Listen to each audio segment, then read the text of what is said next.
Muy bien.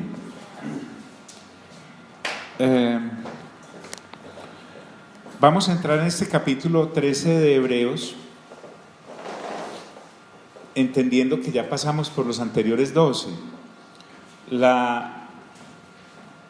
Lo que vamos a ver a continuación es, por ejemplo, sabemos que el que no nace de nuevo no puede ¿qué?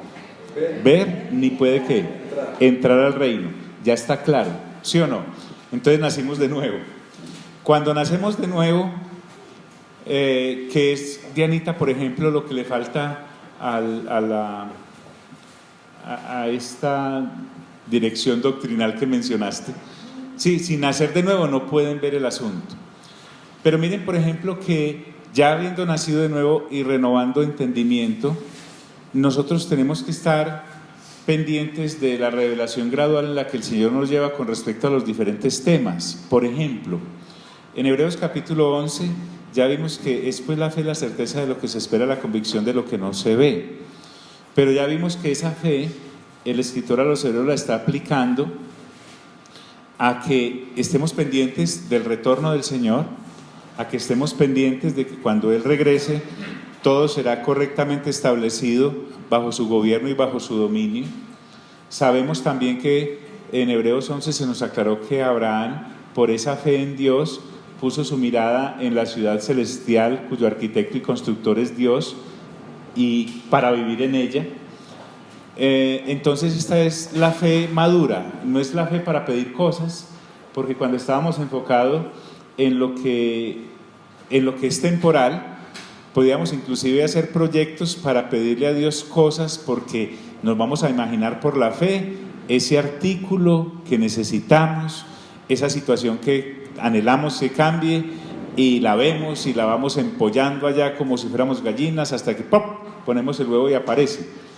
Pero ya vemos que esa no es la fe de la que está hablando el escritor a los Hebreos. El escritor a los Hebreos nos está hablando de una fe de alimento sólido, como lo dijo en el capítulo 5 y 6. Pero ya la vimos.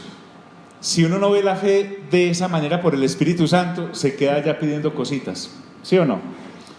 Ahora, en este capítulo 12 que pasamos, él habló de la santidad y dijo que sin santidad, sin fe es imposible agradar a Dios, y dice que sin santidad no se puede ver ¿a quién? A Dios. Entonces necesitamos entrar con mucha delicadeza a este asunto de la santidad, porque hasta que uno no ve la santidad como lo que es, como un regalo que Dios nos da para que desarrollemos nuestra comunión con Él para poderlo ver, vamos a seguir de largo como cuando no habíamos visto el reino, y entonces estamos enfocados en las añadiduras. Y como nos ocurría con la fe y no la veíamos, entonces seguíamos de largo y pensábamos que era la fe para pedir cositas y cambiar situaciones, pero ahora hemos visto y le agradecemos a Dios que nos lo haya permitido ver. Ahora, la santidad acá, igual, nosotros necesitamos a nivel personal, en nuestros tiempos con Dios, que deben ser 24 horas diarias, pedirle a Dios que nos permita tener una revelación de su santidad para poder enfocarnos hacia dónde vamos a enrutar la nuestra. ¿Por qué?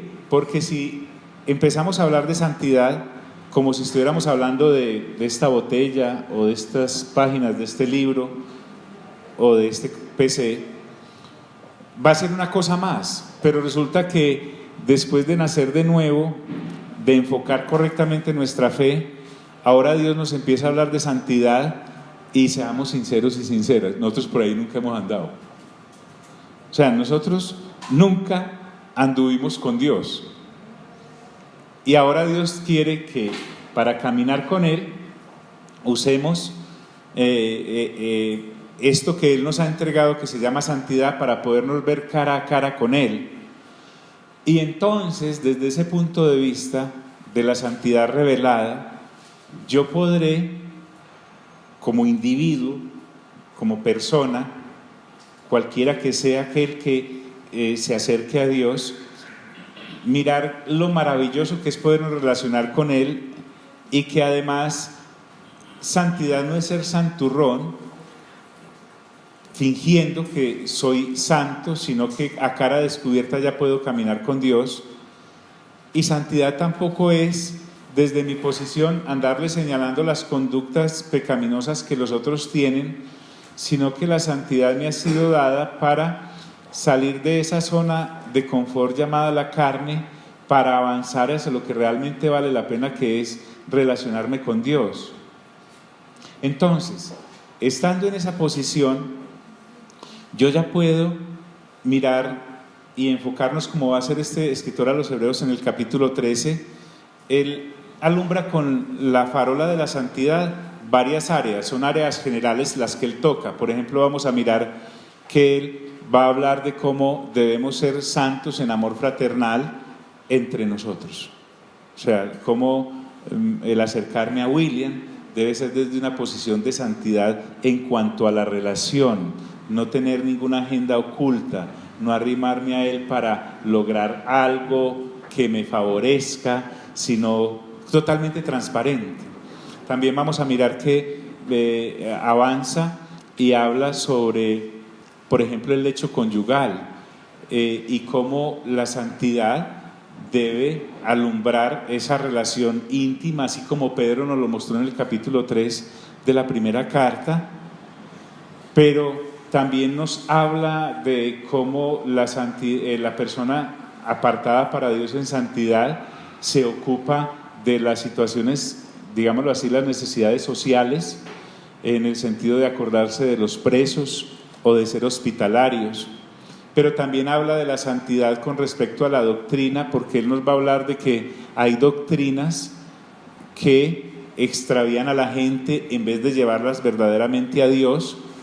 Y en ese orden de ideas nos invita a perseverar en la doctrina del Señor Jesucristo, sobre todo a estos hebreos a los que le escribió la carta. También habla de la santidad en cuanto a mirar cómo fuimos enseñados en esta sana doctrina y cuál es nuestra actitud frente a los que nos enseñan. Entonces, el asunto acá es, en el que quiero hacer énfasis, es, ojo, que podemos pasar de largo por la santidad y pensar que es una especie de fanatismo al que yo no quiero entrar porque socialmente tengo muchas presiones, y entonces a nivel de mis amistades o de muchos creyentes inclusive me puede dar ciertas permisividades en aras de socialmente ser aceptado, pero estar desagradando a Dios. ¿Sí me hago entender? Y resulta que Dios, si tú te permites tener una revelación de la santidad, te va a apartar es para Él. Es decir, la gente que no ha nacido de nuevo, pues ni forro, ¿cómo les vamos a pedir santidad? Las personas que ya nacieron de nuevo y están como en Corinto, como hablábamos ahora, pues no tenemos sino el letrero de santos, pero realmente el ejercicio de la santidad en la vida diaria no se va a dar. Lo que ocurre es que la gente no va a dejar de invitarnos a hacernos santos. Vamos a iniciar el capítulo 4 ahora el viernes de Pedro, y vamos a mirar cómo él dice que a las personas les parece cosa extraña que ya nosotros no corramos con ellos en el mismo desenfreno de antes. O sea, si nosotros organizábamos la cosa, por decir algo. Pero ahora nos hemos apartado para Dios, entonces la gente no va a dejar de invitarnos a eso.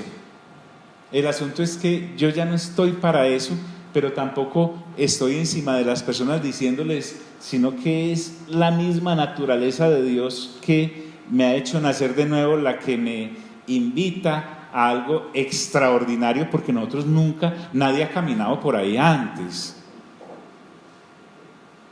Nadie ha pasado por ahí, y aquí no importa la edad, puede tener la edad de Náutica o la de William, no importa. Es un asunto de cotidianidad. Entonces, ojo, a nivel personal nos vamos a ver enfrentados a muchas situaciones que hasta el día de tener una revelación de la santidad consideramos normales en cuanto a lo que escuchamos, en cuanto a lo que vemos, en cuanto a lo que hablamos, en cuanto a lo que tocamos, en cuanto a lo que en lo que nos podemos sumergir diariamente. Ojo, entonces, cuando una persona empieza en este sentido, los demás empiezan a censurarte, no solamente los de afuera, obvio, a ellos les luce censurarnos, porque claro, ya no estamos en la misma vida cotidiana de la carne que antes vivíamos cuando no habíamos nacido de nuevo. Pero también habrá personas en este caminar que nos permitimos muchas cosas que realmente una vida santa, apartada para Dios, no permite. Y también estoy hablando aún de relación íntima, como de pareja, el hecho de que recuerden que Dios dijo que seremos una sola carne, no una sola persona.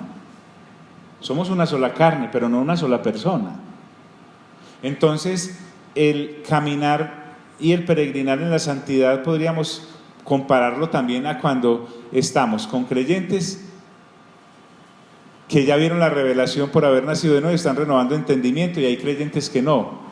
Habrá unos más adelante, otros más atrás. En esto de la santidad podríamos tomar ese pasaje en donde dice el Señor: en aquel día estarán dos en el campo, uno será tomado y otro será dejado. Estarán dos en una cama, está hablando sí, dice así, ¿cierto? Estarán dos en un lecho, el uno será tomado, el otro será dejado. Nos ayudaría mucho pensar en el Señor Jesús acá, claro. ¿Quién más? El Señor Jesús no fue que compró la santidad y la fue desarrollando, o encontró santidad y la fue incrementando. Él siempre ha sido santo, ese es su escenario, esa es su vida. Y cuando bajó acá a la tierra y tomó cuerpo, Él no bajó su estándar de santidad. Dijo: no, me voy a dar algunas licencias en la carne para poder evangelizar a esta gente pobrecita como va de perdida hacia el lago de fuego y azufre. No, Él fue siempre santo, apartado para. Entonces, ser santo no es solamente apartarme del pecado, no, ser santo es apartarme para Dios. Y cuando veo la maravilla de lo que es estar en la presencia de Dios y con Él compartiendo cotidianamente, puedo ver que era comiendo mortecina, era usando la loción que no era, estaba dedicando mi existencia a lo que no valía la pena. Cuando contemplamos su santidad, entonces podemos ver que cualquier cosa de la cual nos apartemos para Él, realmente esa cosa de la cual nos apartamos no vale la pena. Pueden ser cosas muy amadas y muy queridas, relaciones muy amadas y muy queridas, personas totalmente apreciadas, pues, como el tizne de las ollas, pero no es por ahí. ¿Sí me hago entender? Y eso te va a hacer pagar un precio. Te va a hacer pagar un precio que en cualquier caso es pequeño comparado con lo que vas a recibir. Entonces, por eso, esta constancia en la santidad a la que nos ha llamado en el capítulo anterior, en el capítulo 12, el escritor a los Hebreos, que lo ha expuesto de una manera clara, me exige. Y tiene por qué exigírmelo, porque es que Dios me ha dado con qué. A que no solamente es apartarme o cuidarme de conductas para estar en la comunión con Dios, sino que además de eso debo tener mucho cuidado en las doctrinas a las cuales le permito anidar en mi cabeza. La sana doctrina es vital acá. Pablo tiene un poder de síntesis impresionante. A Timoteo le dice: ten cuidado de ti mismo, o sea, de su manera de vivir, y de la doctrina que predicas, o sea, en lo que crees y enseñas. Cuando eso se da, y entonces uno se enruta, ahora sí podemos entrar. Y voy a tratar de hacer este mismo énfasis el viernes cuando entremos en Pedro, capítulo 4, porque a veces nosotros podemos estar muy felices porque ya nacimos de nuevo y entendemos qué es nacer de nuevo. ¡Wow! Y vimos el reino y estamos renovando mente y entendemos cosas como lo que estamos viendo ahora en Apocalipsis, saber que los 7 espíritus son los ángeles estos que están en la presencia de Dios, saber el cronograma, el desarrollo del plan en la tribulación, el final de la bestia, del falso profeta, de los que no están inscritos en el libro de la vida. Pero realmente estos son conocimientos válidos. Qué bueno estar ubicado en el espacio-tiempo de la historia y en el calendario de Dios, pero realmente lo que Dios quiere es que tengamos comunión con Él. Entonces podemos estar felices por todo eso, pero este patrimonio llamado la santidad, jamás destaparlo o abrirlo para vivir con Él y para Él. Por eso Él entonces va a dar estos ejemplos prácticos en los cuales la santidad debe ser practicada diariamente, con ahínco, con perseverancia. No es que yo me levanto un día más santo y un día menos santo, no. Es que yo me levanto todos los días en la presencia de Dios, que me ha dicho que yo sea santo como Él es ¿qué? Santo. Y no es porque me esté buscando con un rifle para matarme si me metí a un bar o a la hora de la carne que no era, sino que su anhelo es que tú y yo lo anhelemos como Él nos anhela. Y eso nos lleva a soltarnos en todas las áreas. Muy bien. Entonces, por ejemplo, dice acá: permanezca el amor fraternal. Este amor ahí, ya sabemos que es el ágape. Ya sabemos completamente la diferencia entre el amor eros, el amor filial. Ya vimos 1 Corintios capítulo 13. No confíes en tu memoria, confía más en el backup que Dios nos ha dado. Cada vez que creas estar ya dominando un tema, realmente apenas estamos empezando. Entonces sería muy bueno que cuando encontremos esta cosa que dice acá, el amor fraternal, vayamos a 1 Corintios capítulo 13 y veamos qué es el amor del cual Dios nos está hablando y en qué consiste. En ese amor de 1 Corintios 13 es el que Dios nos llama a vivir, porque dice: permanezca el amor fraternal. Ahora, ¿entre quiénes? Entre nosotros que ya sabemos todo lo que es del capítulo 1 al 12. El escritor a los hebreos pues originalmente le estaba escribiendo hace 2000 años a esta gente que estaba en persecución, tenía una cantidad de problemas externos, pero él les ha hablado de que hay un nuevo pacto. Eso no es algo que Dios tira así como para que el que lo coja, sino que anhela que todos sus hijos vivan en el conocimiento de, independientemente de cómo esté el sistema del mundo, porque el sistema del mundo puede estar unas veces en paz, otras en guerra, a veces en prosperidad, a veces en quiebra. Podemos estar aliviados o enfermos, podemos la gente querernos o odiarnos, podemos estar tristes, o contentos. No, el sistema del mundo no va a cambiar, está en caos y va de mal en peor, pero Dios a nosotros nos ha entregado cosas que no se pueden valorar, o sea, son grandiosas, pero valorarlas lleva su tiempo. ¿Por qué? Porque Él dice que hay un nuevo pacto, entonces ya sé que el antiguo fue derogado, que hay una nueva forma de relacionarnos en el sacerdocio de Melquisedec, que representa al Señor Jesús, pero que fue derogado el de Aarón, que ya no se sacrifican animalitos, sino que el Cordero fue inmolado de una vez y para siempre, y que ese pacto está vigente hasta que el Señor regrese por segunda vez. Ya el escritor a los hebreos nos enseñó que hay una ciudad celestial. Él no estaba charlando, él no fue para ilusionarnos. Hay una ciudad celestial que tal vez venga. No, él está diciendo, hay una ciudad celestial que viene. Nos habló de una resurrección. Él da por sentado de que sabemos las doctrinas que son leche. Ya por allá en el capítulo 5 y 6 dijo cuáles son las doctrinas de leche. 6 cositas en las cuales uno se mantiene pegado y si no se da cuenta se queda ahí tomando leche para siempre. Ya nos ha hablado de todo esto. Entonces, este amor fraternal es el ágape, y fraternal es porque es entre nosotros. No solamente entre nosotros los creyentes, sino que los creyentes también podemos amar con el mismo amor fraternal a los que no son creyentes, o a los que apenas están empezando, o a los que van más adelante.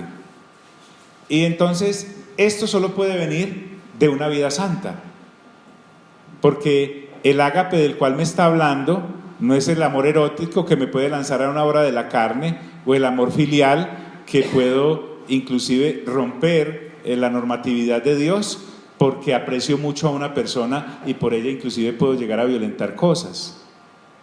No, está hablando de que es el amor, somos dispensadores del amor de Dios, pero para eso necesita estar uno en esa vida apartada para el Señor.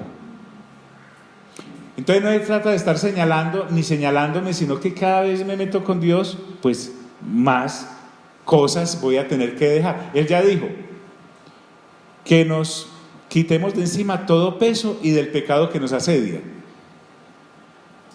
¿Sí me hago entender? Es que el amor fraternal está siendo dispensado por una serie de personas santas en cada generación, a través de las cuales Dios se representa, independientemente de si los están persiguiendo o no, porque la situación era difícil para ellos. Otra área de la vida santa, no olvide la hospitalidad. Solamente que debemos ser sabios en la aplicación de ella. Estas personas estaban en la dispersión, estaban siendo perseguidas, muchas habían sido sacadas a las fuerzas de sus propiedades, estaban huyendo. Entonces le está diciendo a los de las otras ciudades: hey, si algún hermano llega en esa situación, pues recíbanlo.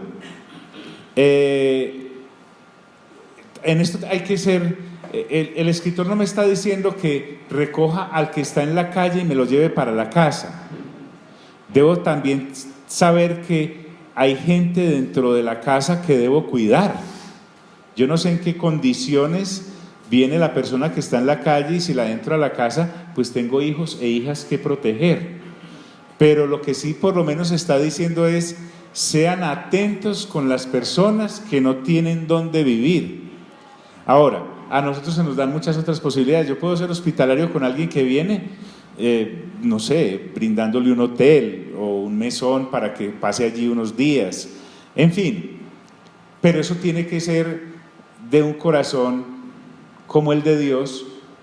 Miren cómo se comporta Dios con nosotros. Entonces les decía, el Señor Jesús es santo por naturaleza, no bajó su norma de santidad cuando vino acá a la tierra, pero estuvo con la gente. Él no se mantenía todos los días fornicario, adúltero, borracho. De hecho se sentaba con ellos, pero no a beber. Se sentaba con ellos, pero no a chismosear. Se sentaba con ellos porque él entendía que tenía que ganarse a esta gente. Pero él, en su exigencia, en su estándar de santidad, jamás se dio. ¿Por qué? Porque él continuamente estaba en función de agradar al Padre.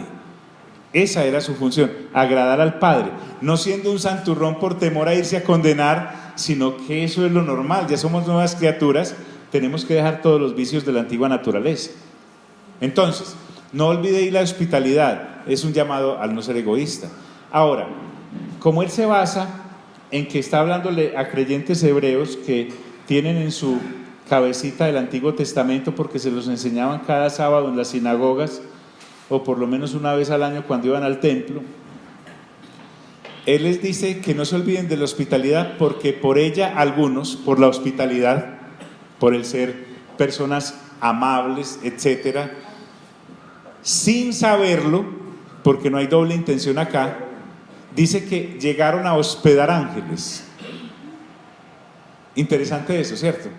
A veces tú no sabes a quién le estás haciendo un favor. Miren que ser hospitalarios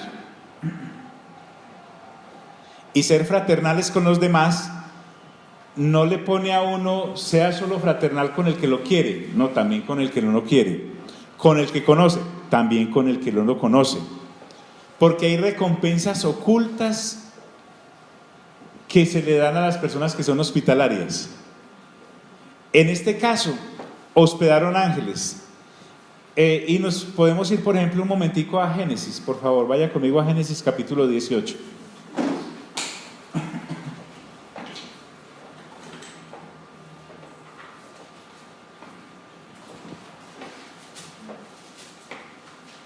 Si algo caracteriza a los hebreos es la hospitalidad. Miren ahí en el capítulo 18, cuando me autoricen comienzo.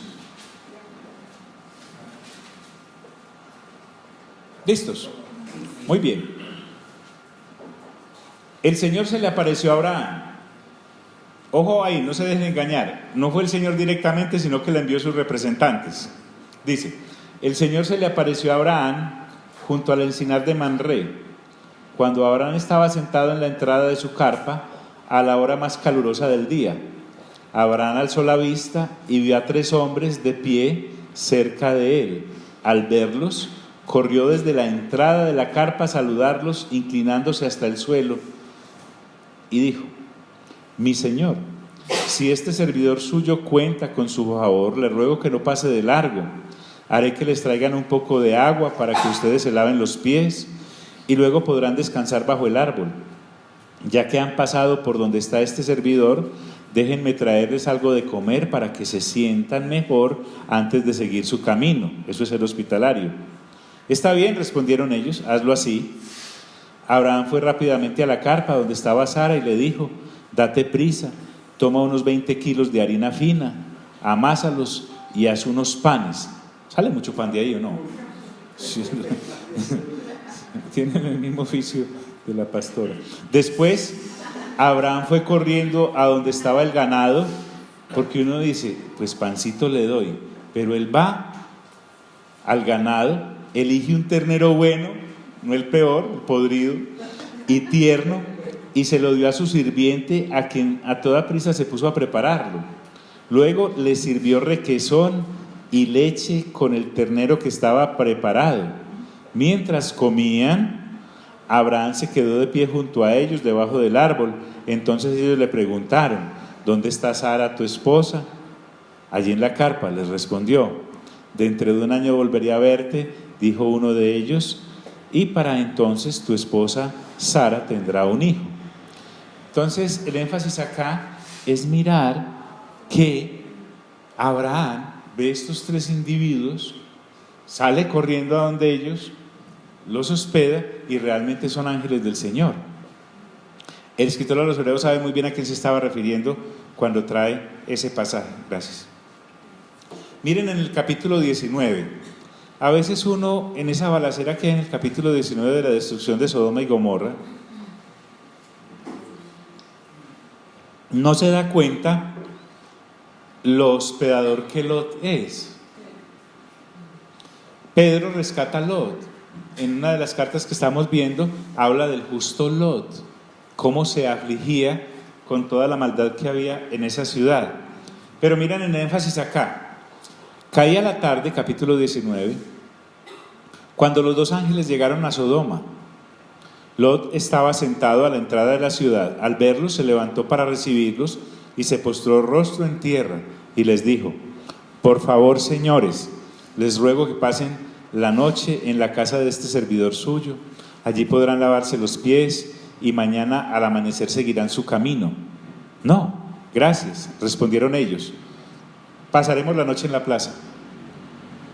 Pero tanto les insistió Lot que fueron con él y entraron en su casa. Allí Lot les preparó una buena comida y coció panes sin levadura y ellos comieron. Aún no se habían acostado cuando los hombres de la ciudad de Sodoma rodearon la casa. Todo el pueblo sin excepción, tanto jóvenes como ancianos, estaba allí presente. Llamaron a Lot y le dijeron: ¿dónde están los hombres que vinieron a pasar la noche en tu casa? Échalos afuera, queremos acostarnos con ellos. Lot salió a la puerta y cerrándola detrás de sí les dijo: por favor, amigos míos, no cometan tal perversidad. Él sí se pasa de hospedador. Mira. Tengo 2 hijas. Lo que pasa es que nosotros como occidentales no entendemos esta vuelta, ¿me entiendes? Nosotros somos de mariachis, esas cosas, esta gente no. Dice: tengo 2 hijas que todavía son vírgenes. Voy a traérselas para que hagan con ellas lo que les plazca. Pero a estos hombres no les hagan nada, pues han venido a hospedarse bajo mi techo. El énfasis acá es que el hospedar para esta gente oriental implicaba responder por las vidas del que había hospedado. Por eso es que le entrega a sus hijas. Aquí no vamos a discutir si las hijas estaban diciendo: ay, sí, papá, échenos eso. No. Estamos hablando de que él hospeda ángeles sin darse cuenta. Él hasta ahí no sabía. El pasaje nos dice que eran ángeles desde el principio, pero Lot no sabía, ni las hijas de Lot, ni la mujer de Lot, ni estos individuos que quieren supuestamente abusar de ellos. Entonces, quítate de ahí, le contestaron y añadieron, este ni siquiera es de aquí y ahora nos quiere mandar, pues ahora te vamos a tratar peor que a ellos. Entonces se lanzaron contra Lot y se acercaron a la puerta con intenciones de derribarla. Pero los dos hombres extendieron los brazos, metieron a Lot en la casa y cerraron la puerta. Luego los jóvenes y ancianos se agolparon contra la puerta de la casa y quedaron ciegos, de modo que ya no podían encontrar la puerta. Luego le advirtieron a Lot, ¿tienes otros familiares aquí? Saca de esta ciudad a tus yernos, hijos, hijas y a todos los que te pertenezcan, porque vamos a destruirla. El clamor contra esta gente ha llegado hasta el Señor y ya resulta insoportable, por eso nos ha enviado a destruir. ¿Dónde más vemos ángeles? En todo el Antiguo Testamento, en todo el Nuevo. Vemos cómo Daniel es visitado por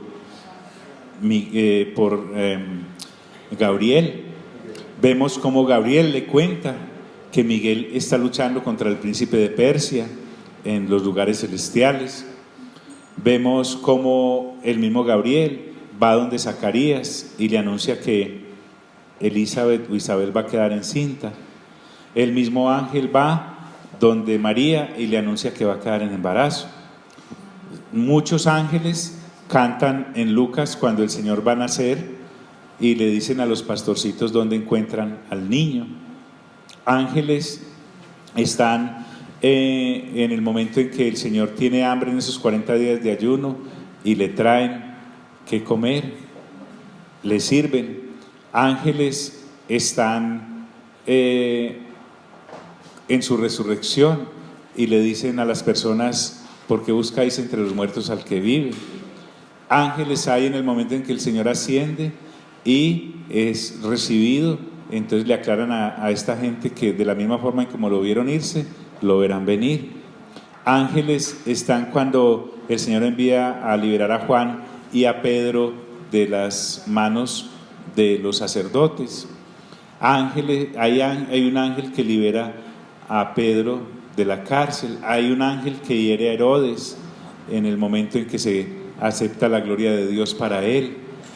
Hay ángeles por todos lados. En Apocalipsis, ahora que leemos, usted ángeles que vienen, zumban por todos lados. Hay 7 ángeles ahí frente al trono.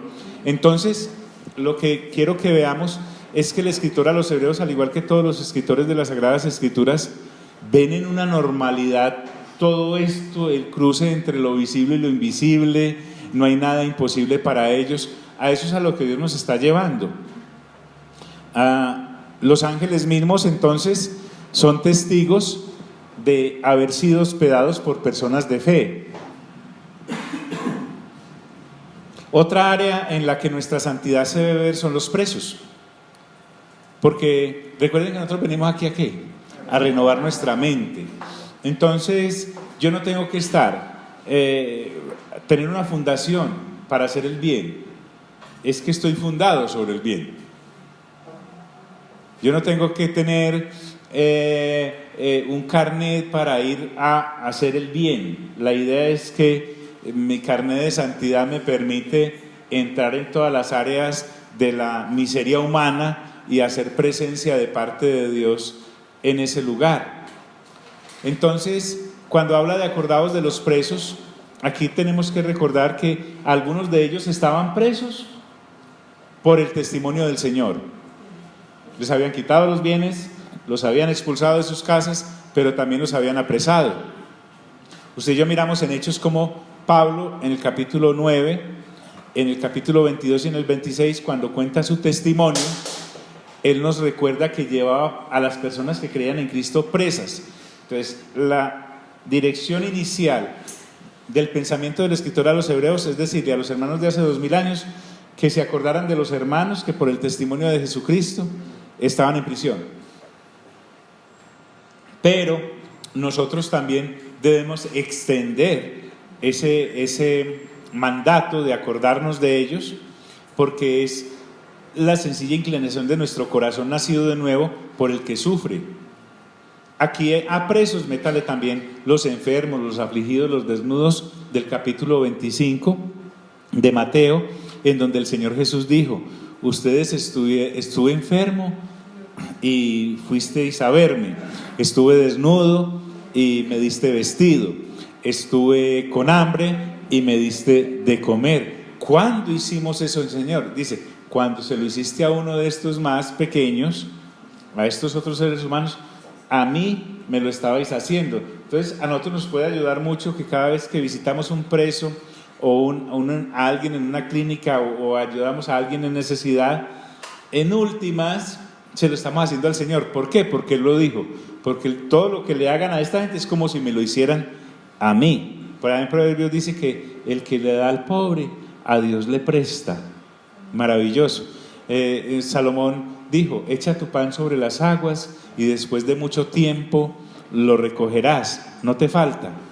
¿Qué incluye acordarme de los presos? Hombre, les puedo escribir, pero escribir después con ánimo. No, y estáis presos por borrachos y lo que sigue es el lago de fuego y azufre. No. Estamos hablando de la palabra que anima, de la palabra que edifica, de la palabra que exhorta, de la palabra que consuela. Visitarlos implica visitar a alguien en la condición de enfermo. Ahora es hasta cómodo, porque tú vas y algunos hasta tienen cuartico auxiliar para recibir las visitas, pero estamos hablando de visitar gente en esa época. O aún hay personas que no tienen acceso a la salud que muchos sí podemos tener y están en condiciones infrahumanas.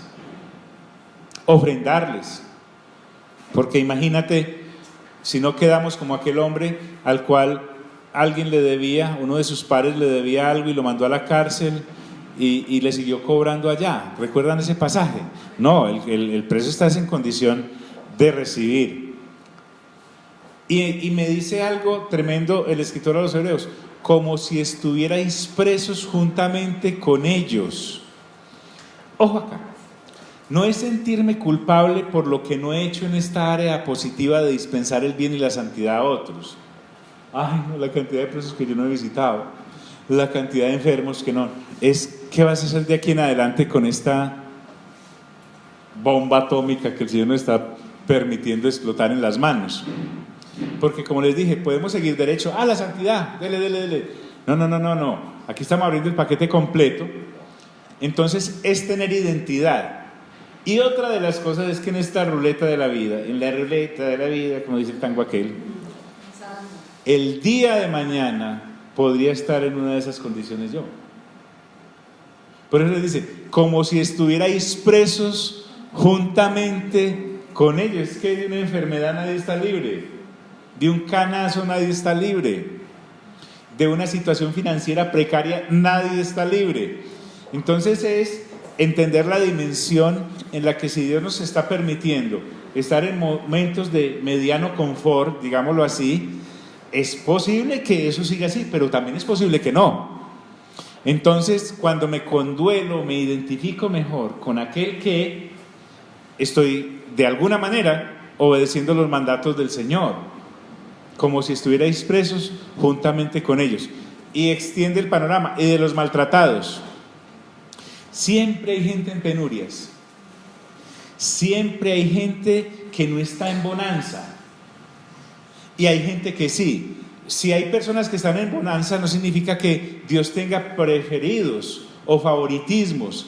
No, simplemente debemos recordar que estamos en un sistema que está caído y viciado desde la caída, y que a veces le acontecen unas cosas a unos y otras a otros, y que yo no soy solo un espectador, puedo en cualquier momento ser el protagonista de una de esas situaciones.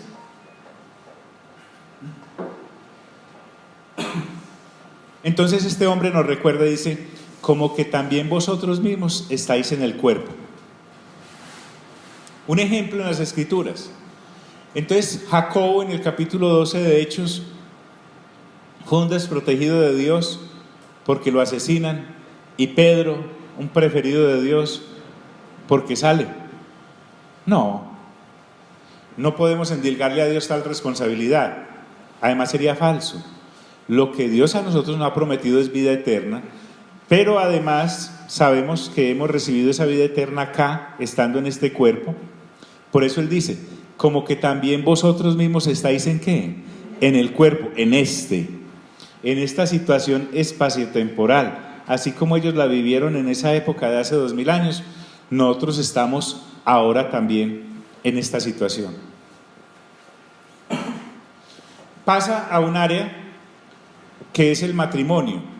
Miren que él no tiene muchos llamados hacia no persigan los ídolos o algo, porque como le estaba dirigiendo esta carta a los hebreos cristianos, se suponía que algunas áreas de los mandamientos ellos las cubrían bien, pero en esta eran extensamente liberales.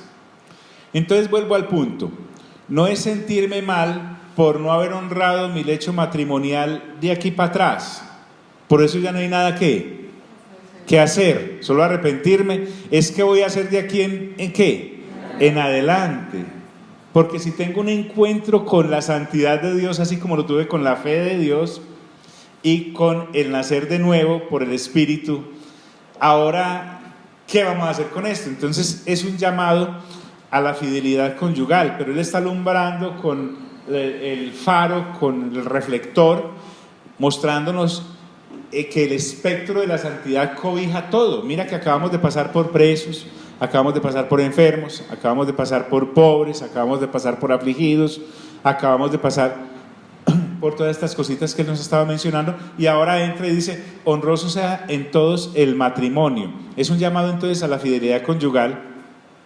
Y ahora que tengo la revelación de la santidad, entonces voy a tener que hacer muchos cambios para perseverar, no solamente en ser santo para Dios, sino que recuerdo que cuando Pablo dice allá en Romanos capítulo 13, dice que la ley se cumple en el amor, porque el que ama al prójimo no mata al prójimo, no le roba al prójimo, no habla mal del prójimo, todos los 10 mandamientos. Entonces, este llamado a la fidelidad es revisar cómo la santidad se mete hasta debajo de mis cobijas. Y dice, y el lecho sin mancilla. ¿Por qué? Porque es un llamado al respeto y a la lealtad. Entonces les decía, nosotros no éramos personas que antes de nacer de nuevo estábamos acostumbradas a caminar con Dios, ¿o sí? Y si no caminábamos con Dios, por buenos que fuéramos, estábamos en la mismísima carne, ¿o no? Por lo tanto, sin nacer de nuevo, nuestra conducta agradaba al padre de los que viven en tinieblas, que es el diablo. Pablo es muy claro con eso. En este orden de ideas, lo que Dios me está llamando es a que la lámpara de la santidad debe alumbrar ahora mi caminar con Él, hacia Él y con respecto a los demás, en todas las áreas, en los negocios, ¿sí? En la labor social. Estábamos en una conferencia y podíamos ver que implica inclusive el hacer las cosas buenas, porque yo puedo ser sal sin sabor e insípida también por hacer cosas buenas. Fíjate, puedo hacer muchas cosas por la humanidad. Mira que todo esto que hemos hablado, ¿están aquí mis amigos? Ser hospedadores, visitar presos, enfermos, ayudar desvalidos, maltratados, etcétera, etcétera. Yo lo puedo hacer sin ser una persona nacida de nuevo.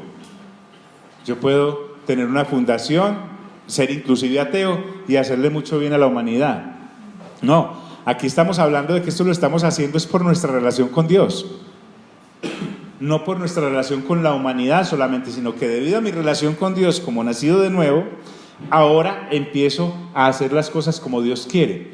Entonces incluye el matrimonio para que sea sin mancilla, para que haya respeto y lealtad allí, pero el escritor a los hebreos se cuida de no ser un juez, porque mire lo que dice con respecto a esta área de la vida sexual, porque habla de fornicarios y adúlteros.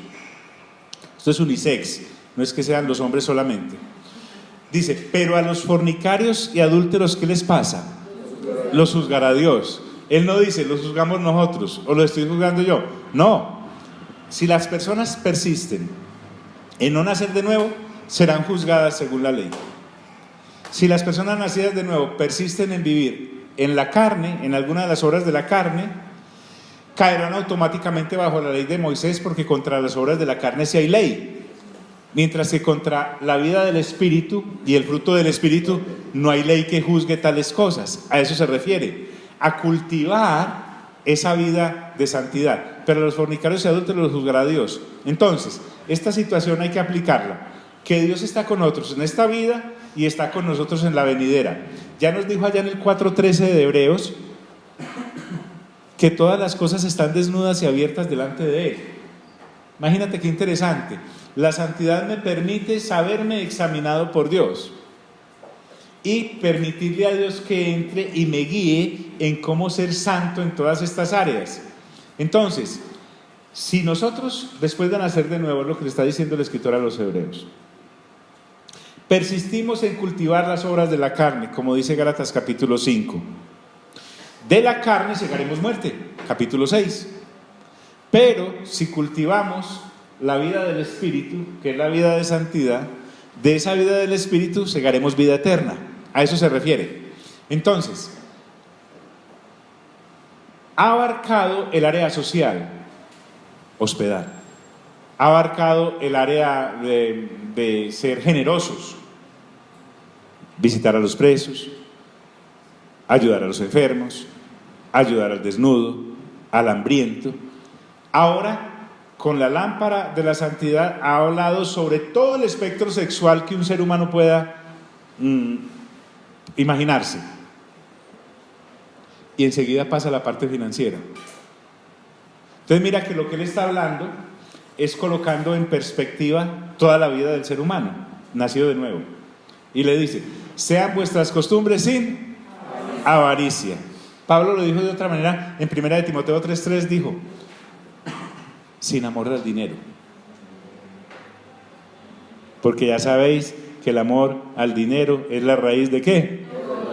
Esta invitación que este escritor a los hebreos está haciendo, y se lo estaba haciendo a hebreos, créanme, todos los seres humanos tenemos raíces de avaricia, pero el hebreo no nacido de nuevo la tiene, pero bien aplicada, ¿sí? Así como los de Corinto eran en el desparpajo sexual en todas partes, él sabía de qué estaba hablando y por eso dice, sean vuestras costumbres sin avaricia.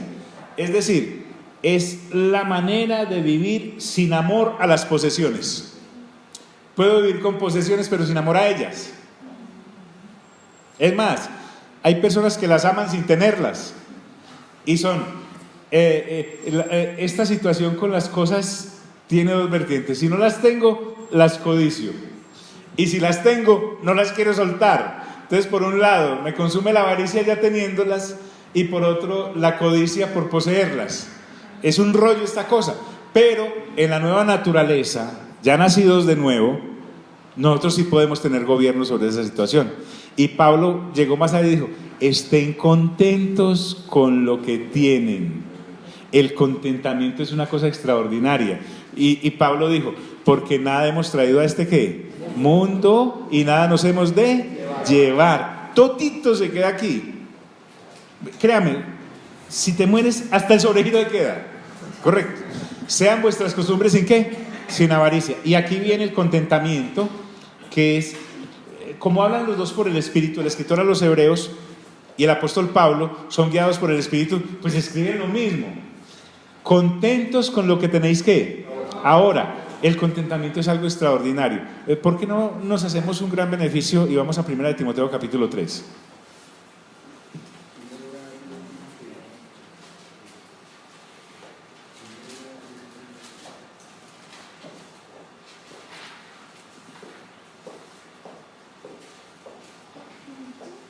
Perdón, capítulo 6.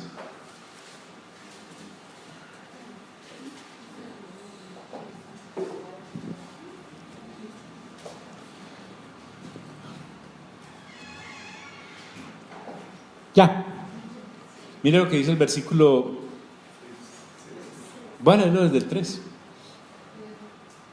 6:3. Si alguien enseña falsas doctrinas, ojo, esto es tenaz. Si hago un énfasis cerrado desde las Escrituras para enseñarle a la gente a amar el dinero en vez de a desprenderse de él, estoy en una falsa doctrina. Muchas de las doctrinas que inclinan a la gente a los excesos materiales, sea en el lado de la avaricia o en el de la codicia, y que sus púlpitos se dedican a eso, son falsas doctrinas. Se caen de ahí. Dice: si alguien enseña falsas doctrinas apartándose de la sana enseñanza de nuestro Señor Jesucristo y de la doctrina que se ciñe a la verdadera religión, es un obstinado que nada entiende. El tal padece del afán enfermizo de provocar discusiones inútiles que generan envidias, discordias, insultos, suspicacias y altercados entre las personas de mente depravada, carente de la verdad.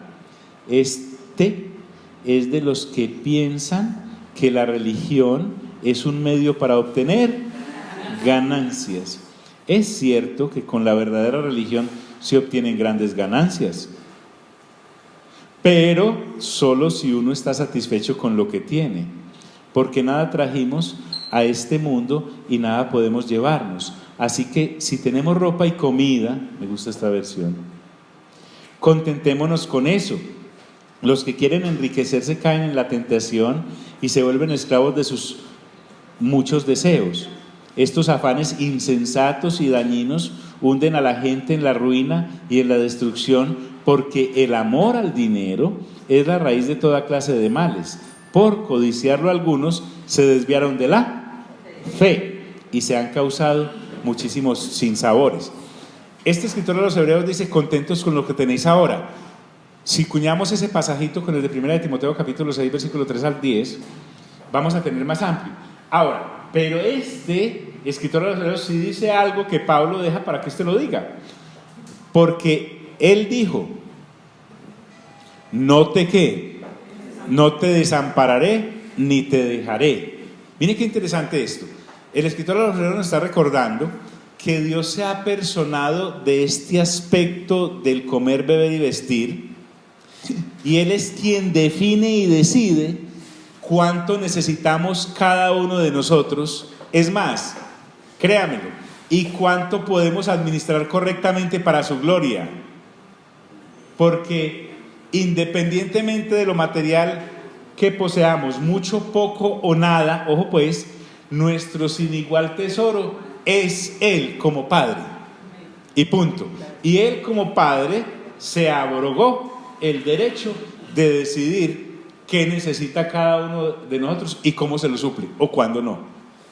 Eso se llama contentamiento. Cuando mi mente es renovada en esta dimensión, entonces la santidad también llega al área de mis finanzas, empezando que ya no son mías, y ya puedo entonces con soltura, no como en los cursos de pensamiento positivo, que Dios va a permitir que yo tenga en mi mano lo que Él quiera que yo tenga, y no voy a tener lo que Él no quiere que yo tenga, porque Él es mi Padre, además me compró, soy su hijo, y Él decidió hacerse cargo de mí. Entonces la santidad me lleva a no estar desesperado, desesperada por la situación del entorno en esta área. Vuelvo y lo leo, porque Él está hablando de finanzas. Dice: sean vuestras costumbres sin avaricia. ¿Y cómo puedo ser contento sin avaricia? ¿Cómo estás contento con lo que tengo ahora? ¿Y por qué está contento? Usted sí es resignado. ¿Qué pusilánime usted? ¿Qué tan poquito le dirán a usted los compañeros? ¿Cierto?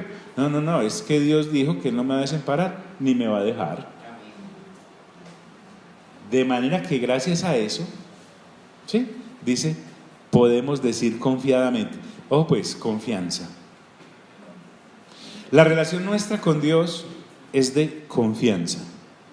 Confianza porque tenemos testimonio de fe, confianza porque tenemos testimonio de santidad, confianza porque tenemos testimonio de que somos sus hijos.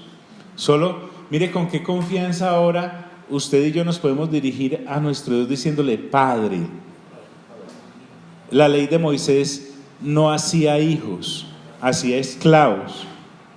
Las oraciones son lejanas, inclusive de aquellos más íntimos.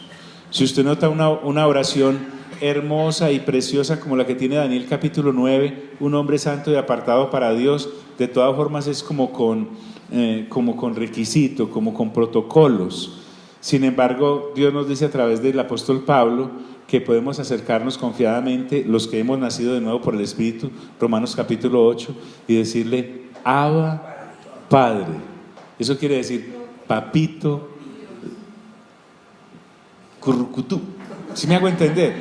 Hay una confianza, pero la confianza va más allá, y es que Dios, créanme, uno se ve en las perdedoras, pero Dios nunca lo ve a uno así. Dios dice, no entiendo todavía de qué se preocupan.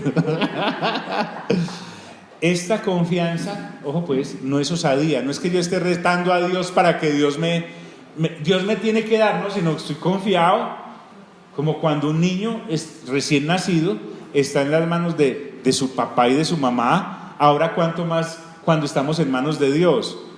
Entonces, esta confianza fluye de la certeza y de la convicción de que el Dios en el cual creemos, el que amamos y el que es nuestro Padre, es bueno. Maestro bueno, le dijo el joven rico al Señor Jesús, ¿qué he de hacer para heredar la vida eterna? Y el Señor Jesús le respondió, solo hay uno bueno, Dios.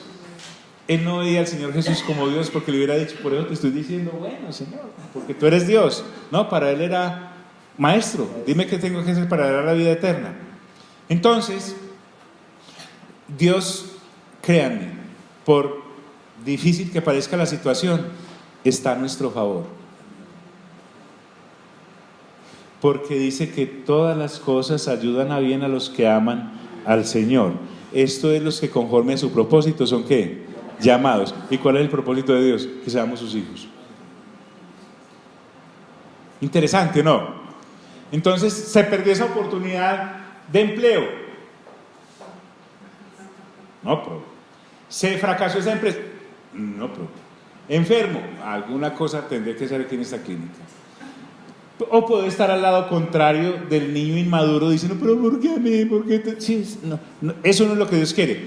Estar confiados en Dios es entender que Él dijo, no te desampararé, ni te ¿qué? Ni te dejaré. ¿Sabe qué es lo que pasa? Que es que el sistema humano en cierta manera ha usurpado el papel de Dios en todas las cosas y creemos que al llegar a Dios Él se va a comportar como el sistema humano. Me explico, hablemos de países avanzados donde hay seguridad para todo el mundo, donde hay subvención para todo el mundo. Prácticamente el Estado reemplaza a Dios.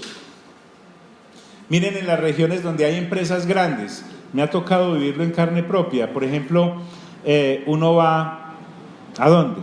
A Barranca. Todo el mundo allá tiene que ver con la petrolera. La petrolera es Dios para toda esa gente. Desde el que vende las empanadas hasta el que vende las torres de perforación. Es impresionante. Entonces, llegamos a Dios y cuando fallan algunos de esos instrumentos, cuando no tienes la salud, cuando no tienes el pasaje, cuando no tienes el vehículo, cuando no tienes ese techo, pensamos fue que Dios nos desprotegió. No, lo que está haciendo el sistema es haciéndote la vida imposible a ver si te devolves y te volves a meter en esa rueda loca, porque eso no hace sino succionar. Y Dios, vamos a ver hasta dónde va, porque como dice el refrán popular, Dios aprieta, pero ¿qué? Muy bien, pero si quiere examinar cómo están las cosas entre nosotros.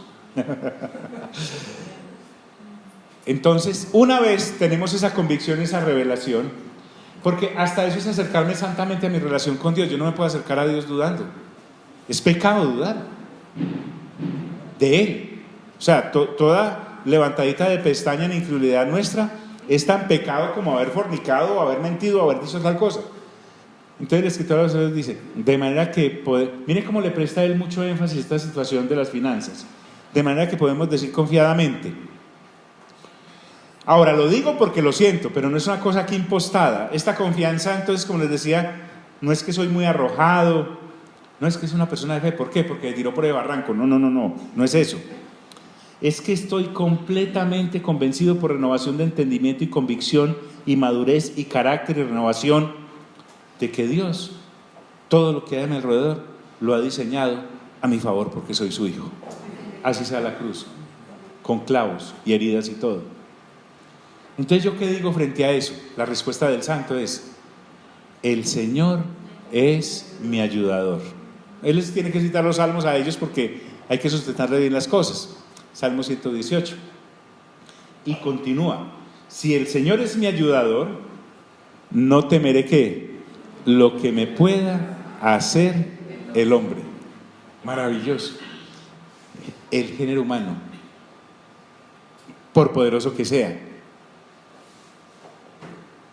Jesús ya dijo: podrán matar tu cuerpo, o sea que lo pueden matar, pero nada pueden hacer con qué. O sea, nuestra situación ya se liberó de este esclavizante tiempo, espacio temporal, que nos hace estar afligidos, corriendo de allá para acá, dudando. Dios nos está formando. Dios nos está formando. Bueno, podemos dejar... podemos dejar ahí, porque la siguiente parte que va a empezar a mirar este escritor a los hebreos es la parte doctrinal. Es bien interesante que se exige santidad tanto en lo que creemos como en lo que hacemos, y es basado en que ya tenemos clarito, y si no lo tenemos pues lo podemos volver a escuchar, todo lo que él viene desglosando desde el capítulo 1. Bien, Padre, gracias por la bendición que nos has dado de acudir a renovar entendimiento. Cada uno de nosotros y de nosotras venimos de una labor cotidiana, de lugares tan diversos, está en las empresas, en el trabajo, en la casa, en la universidad, en el colegio, en fin, venimos de nuestro diario, de nuestra diaria rutina. Pero si venimos acá, Señor, es porque nos has dado una cita. O sea, nosotros tenemos algo que se llama la familia en Cristo, y nos reunimos a renovar mente juntos, además de la que individualmente hacemos en nuestras casas y a cada instante, porque creemos firmemente, Señor, de que podemos confiar en ti y que no tenemos ningún temor a lo que nos pueda hacer otro ser humano, porque tú has dicho: no te desampararé ni te dejaré. Amén y amén. Dios nos bendiga.